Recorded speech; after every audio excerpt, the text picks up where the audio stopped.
neste momento, Deus, através desta emissora, leva até você mais um programa de fé, com mensagens, hinos e orações a seu favor.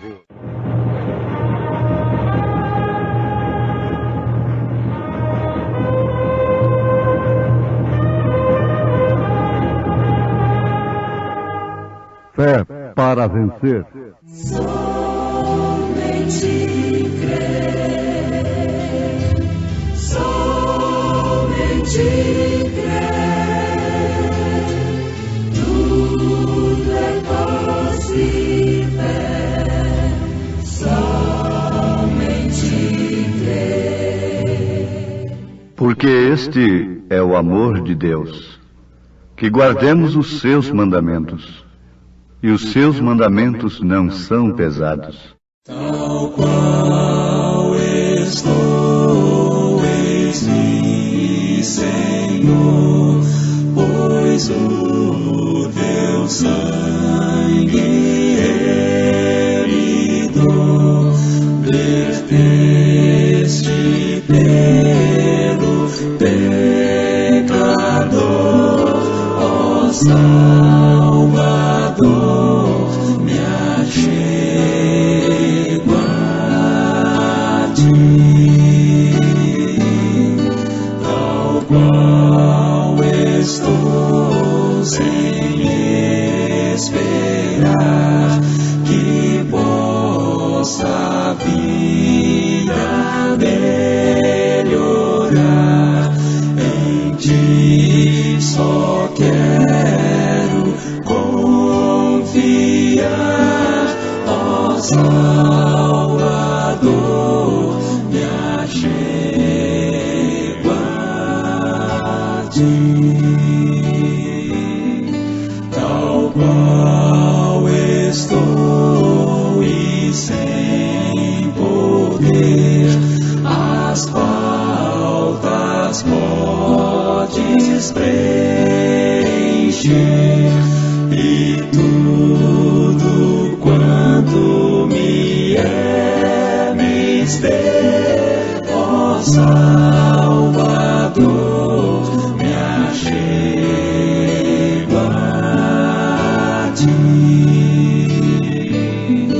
tal qual estou, me aceitarás, e tu minha alma limparás, com teu amor me cobrirás, ó Salvador, me achego a ti.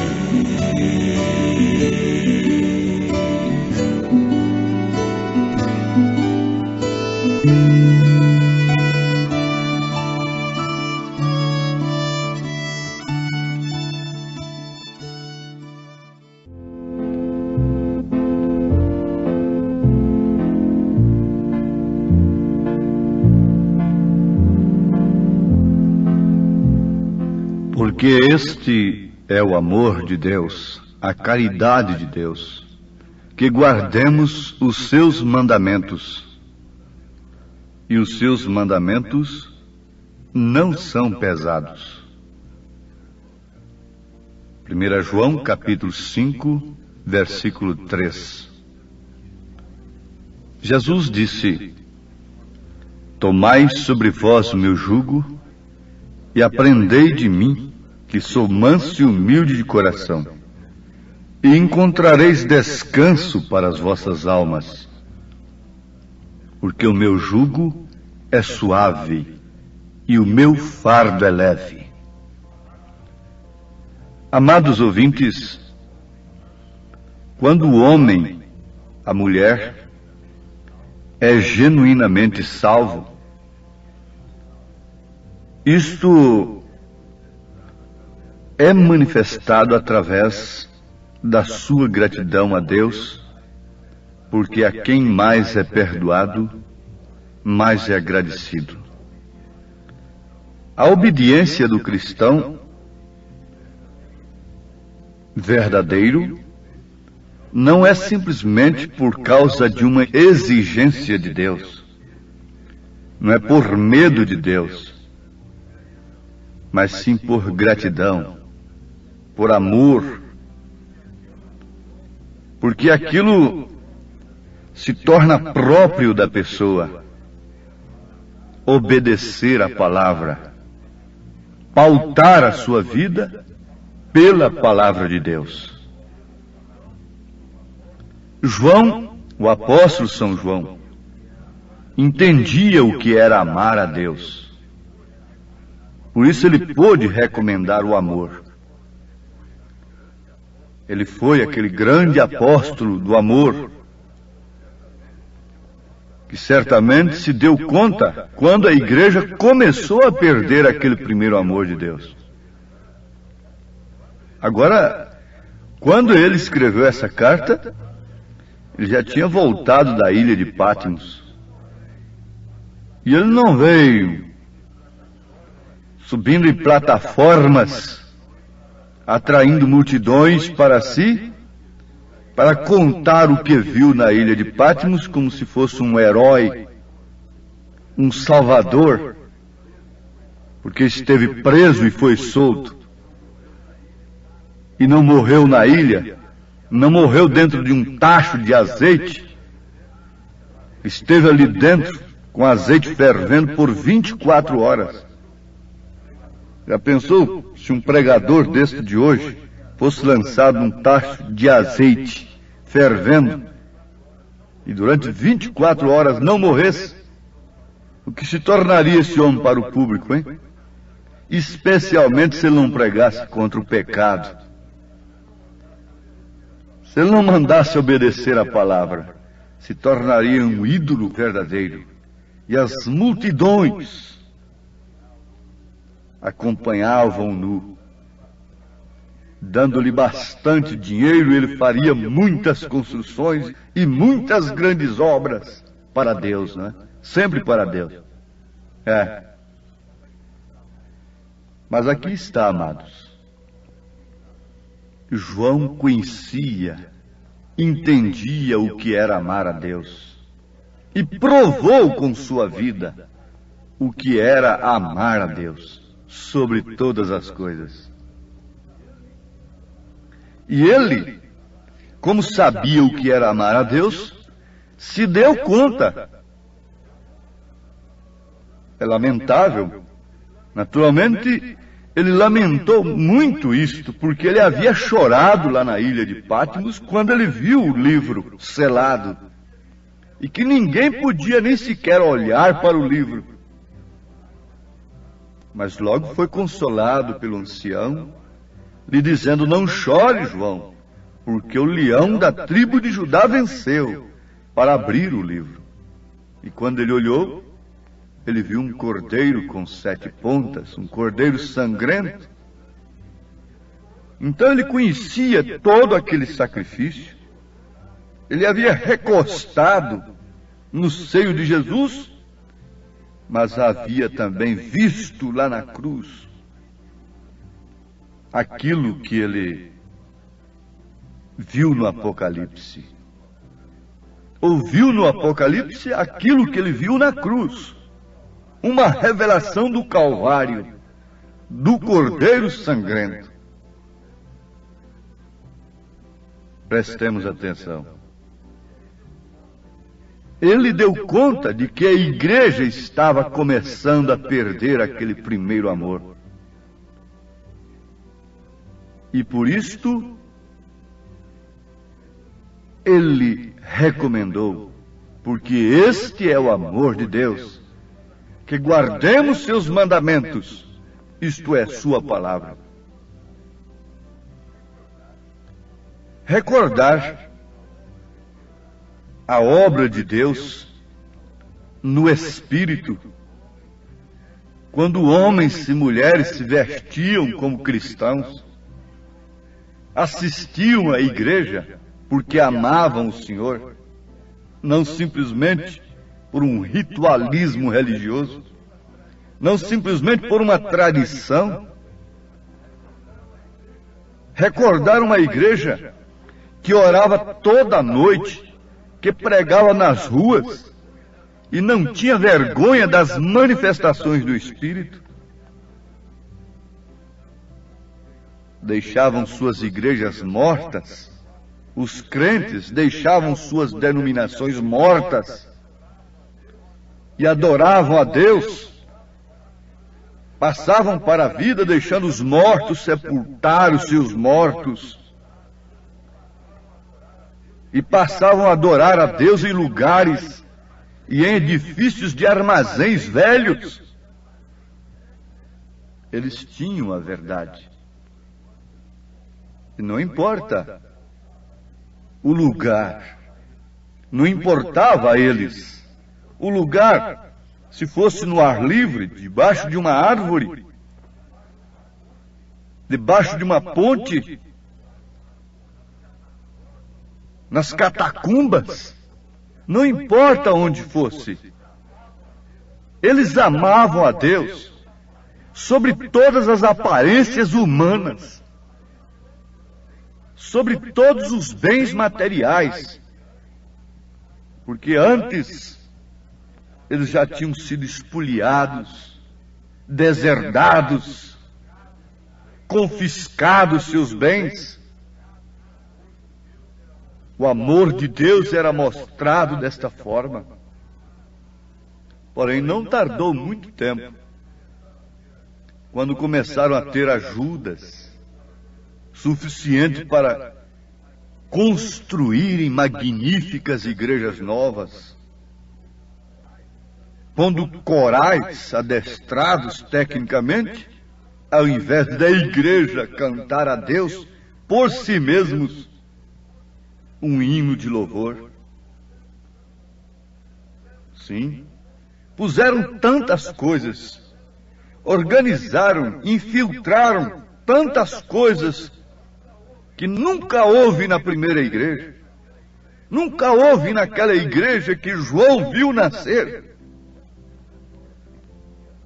Ora, João tinha razão de chorar, João tinha razão de lamentar, sendo ele o apóstolo do amor, e mais do que isso, representando a noiva de Cristo. João é um tipo da noiva de Jesus. Ele reclina no seio do Senhor Jesus Cristo. A esposa reclina no seio do seu esposo. Descansa e se deleita em Cristo. Não importa se está no lodo, se está no feno, se está numa estrebaria. Não importa se está na saída da cidade, na ponta da rua, como diz assim. Se está nos buracos, nas grotas, nos valados. Se está naufragando, se está flutuando. Importa, sim, é que eles têm, de fato, o amor de Deus. Esta é a igreja de Jesus. Mas o que aconteceu? Eles organizaram estas coisas. Organizaram um movimento dirigido por homens. Começaram a ler livros que não eram dignos de ser lidos. Deixaram cair a cerca e as cabras entraram e dominaram a coisa. E aí estava toda a baderna feita. Já não existia o grito de alegria, já não existia a liberdade do espírito. E a lei do não faz mal, não tem importância o que tem isto. A lei dos homens tomou lugar da lei de Deus. Saiu das tábuas do coração para irem para os seus papéis, para os seus livros. E eles começaram a escrever sobre isto e sobre aquilo, dizendo: estas escrituras querem dizer isto, aquelas querem dizer isto, e aquilo outro. E hoje dão mais valor a um livro extra-bíblico, uma coletânea teológica de um grande gênio intelectual do que aquilo que está escrito, se esquecendo de que Jesus venceu a Satanás, o próprio Deus venceu a Satanás, somente com o que está escrito na Bíblia Sagrada, dizendo para ele, resistindo-o, está escrito, Satanás. Quando a igreja deixa de usar exclusivamente aquilo que está escrito, então já não há liberdade do espírito. Ele fica desarmado. E ao invés de Satanás ser resistido, quem é resistido é o Espírito Santo. A Bíblia disse, resistia ao diabo, mas a mesma Bíblia diz, não resistia ao Espírito Santo. Recomenda, não entristeçais ao Espírito Santo, não o resista.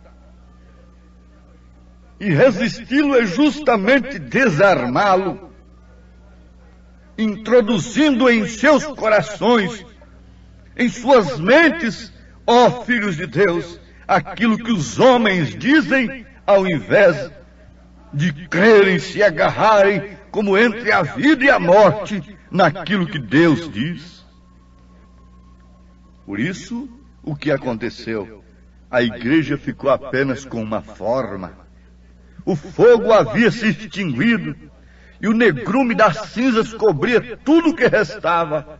E com razão, João, que não havia perdido o senso do que é amor de Deus, o grande apóstolo do amor, deu conta de que isto estava acontecendo, e clamou, e escreveu, e alertou, e sofreu, e chorou amargamente. Ele sabia perfeitamente que um pequeno desvio da palavra é um passo fora de Cristo, como um pequeno declínio da arma te leva a errar o alvo, assim também um pequeno desvio da palavra é um passo fora do alvo, é um passo fora de Cristo, e o que é pecado é justamente errar o alvo. Se você crer numa palavra que tem se desviado de Cristo, você se torna um crente desviado de Cristo. Eles falam, fulano se desviou. De onde? Se desviou de Cristo ou de uma denominação? Desviar de uma denominação é salvação, mas desviar-se de Cristo é perdição, é condenação. As pessoas dizem que amam a Deus, vão à igreja, às vezes gritam e se regozijam, cantam e têm um grande tempo emocional. Porém, quando tudo tem cessado, observe e veja se estão nessa palavra, caminhando nela, vivendo nela. Elas estão se arrastando atrás de um homem que ora pelos enfermos e dando-lhes tudo o que eles pedem. Orações, jejuns, dinheiro, porque são grandes os seus compromissos. Mas veja só, qual é o alvo desse povo? Alguém pode dizer, acima da cura divina está a salvação. Quem não quer a salvação?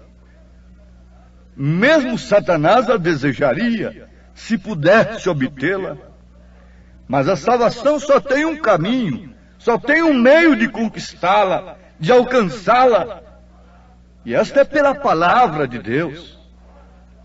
Não pode, a palavra de Deus não pode gerar um grupo aqui com um pensamento e a mesma palavra gerar outro grupo ali com outro pensamento diferente, com outra mente, com outras maneiras de viver. Sim, amados, isso é uma análise que deve nos levar a inventariar a nossa vida.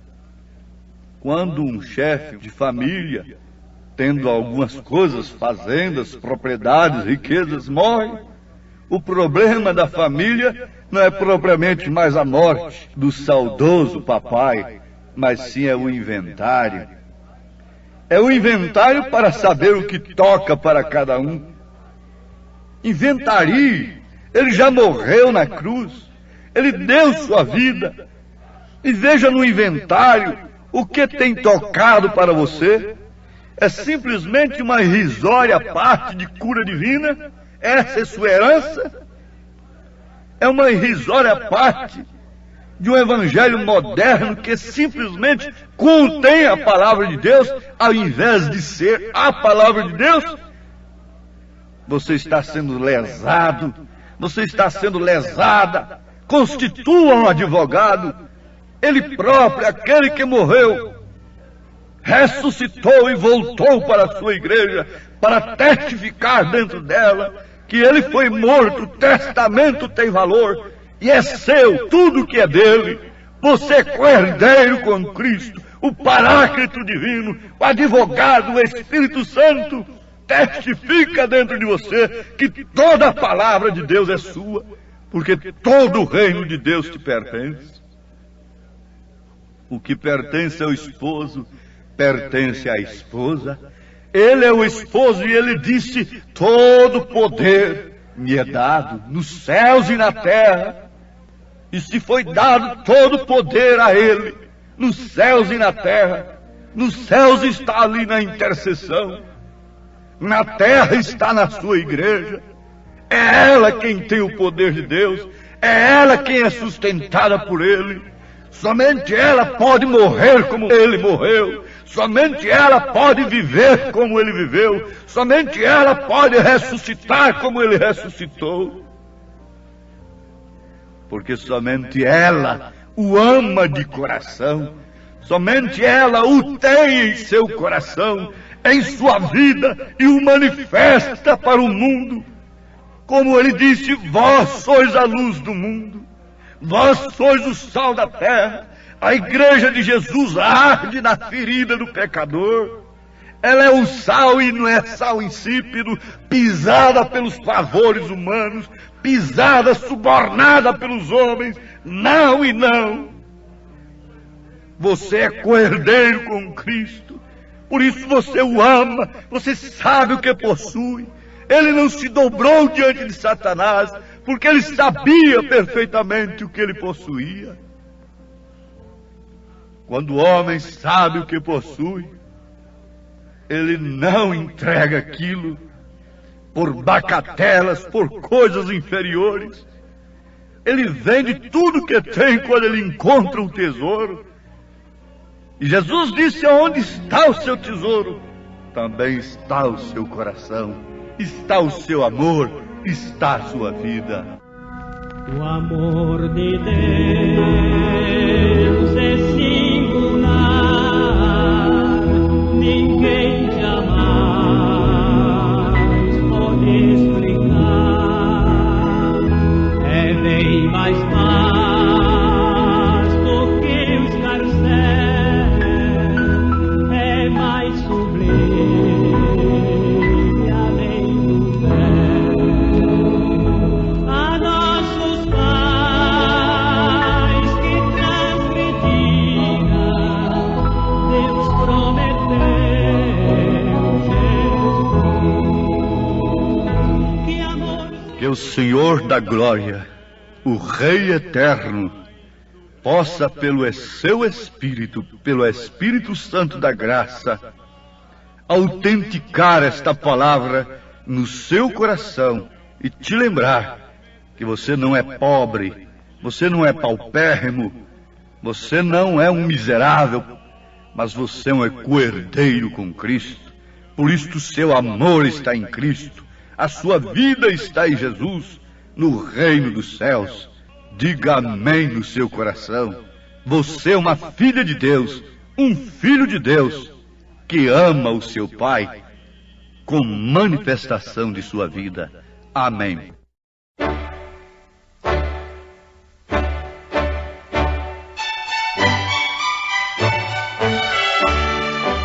Ouvintes, escreva-nos pela caixa postal de número 15.020, 15020, CEP 74 501-970, Goiânia, Goiás. O nosso endereço na internet é www.apalavraoriginal.org.br. Volte a nos ouvir amanhã novamente neste mesmo horário, nesta emissora, se o Senhor nos permitir, com fé no Filho de Deus, a fé que vence o mundo.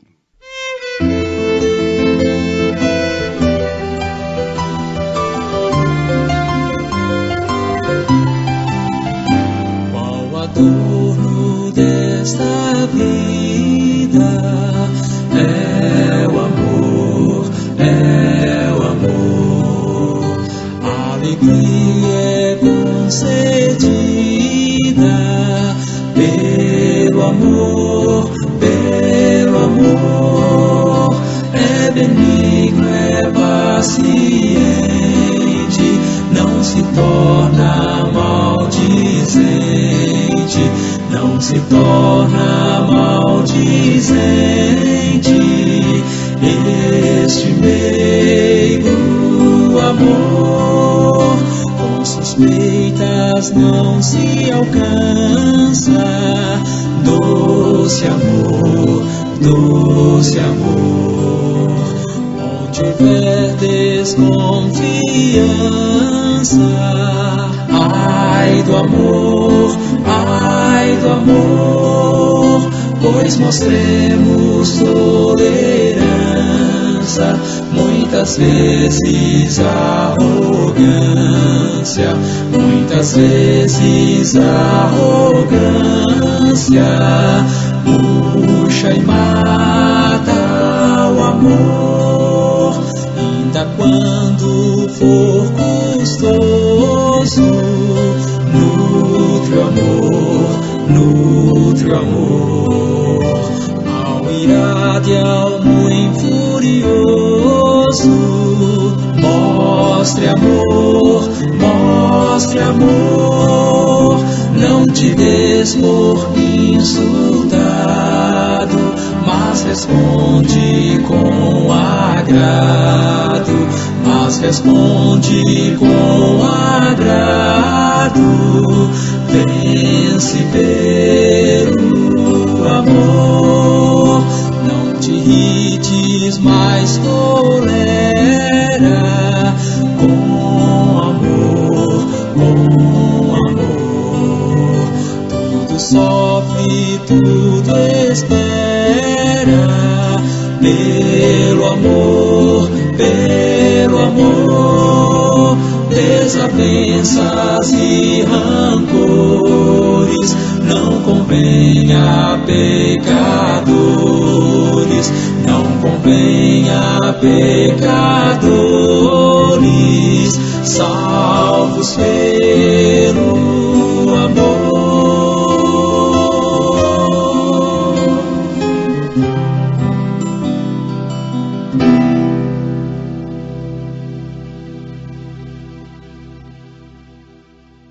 Tal qual estou, eis-me, Senhor, pois o teu sangue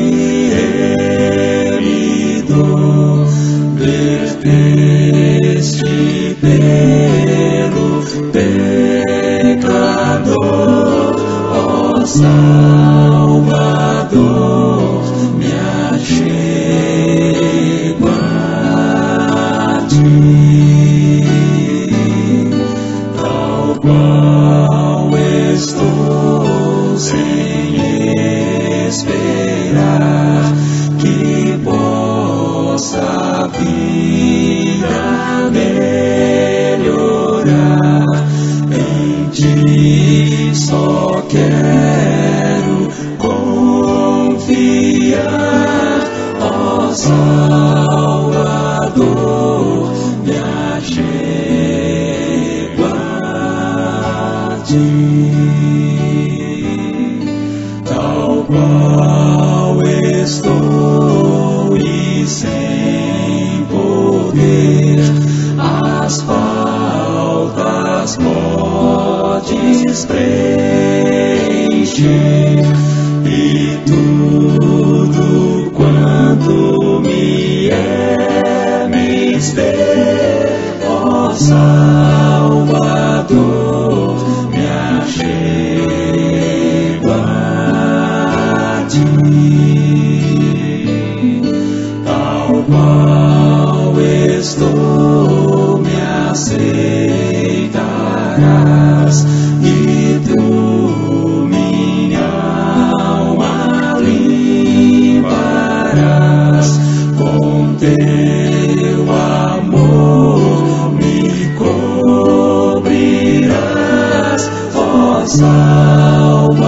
Salvador.